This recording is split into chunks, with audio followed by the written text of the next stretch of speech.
काय मागणी मागितली आई तुळजाभवानीला? आई तुळजाभवानीने आम्हा राणी कुटुंबियांच्या सर्वांच्या इच्छा पूर्ण केलेल्या आहेत, त्यामुळे मागण्यासाठी आलो नाही. तिचे आशीर्वाद घ्यावेत.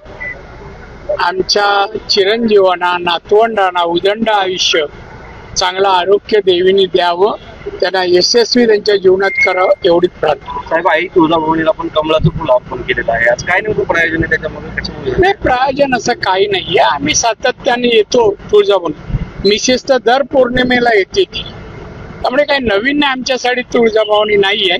देवीचं दर्शनाने आम्हाला प्रसन्न वाटतं आणि आम्हाला असं वाटतं की देवीच्या आशीर्वादामुळे आम्ही सर्व यशस्वी झालो. त्याला कारण आई तुळजाभवानी आहे. दौऱ्यावर असताना एक वाद निर्माण झाला. काल तुम्ही धाराशिव दौऱ्यावर आहे की भाजपचा मुख्यमंत्री सर्वांचा बाप बसलाय, याबद्दल तुमचं प्रतिक्रिया आणि त्यांच्याशी काही बोलणं झालं? नाही, बोलणं झालं.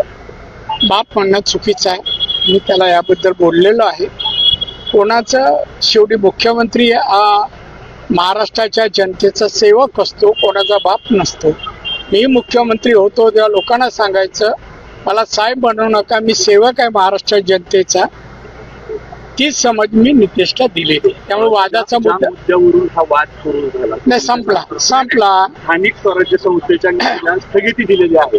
तर धाराशिव ज्या दिल्लीच्या निधीला, जिल्हा नियोजन समितीच्या निधीला स्थगिती देण्यात आलेली आहे. या संदर्भात काही सूचना करणार आहे तुम्ही? मी करणार आहे. कोणाची निधी थांबवली जाणार नाही. बस. प्रकाश महाजनांनी आवाहन केलं. कोण प्रकाश महाजन? कोण विचारते त्याला? कुठे आहे तो? उतरले ते काल तुम्हाला ते रस्त्यावर उतरू का? तो कुठे उभा राहिला आणि मी जाऊ का? तुम्हाला असं वाटतं? मी दिल्लीला होतो काल. नाही काढा तो. मी दिल्लीला होतो आणि तो इकडे कुठे उभा राहतो, कुठे क्रांतीवन. आणि या कोण आहे? मिनिटाला माणूस आहे. तुम्ही कोणाची तुलना करता?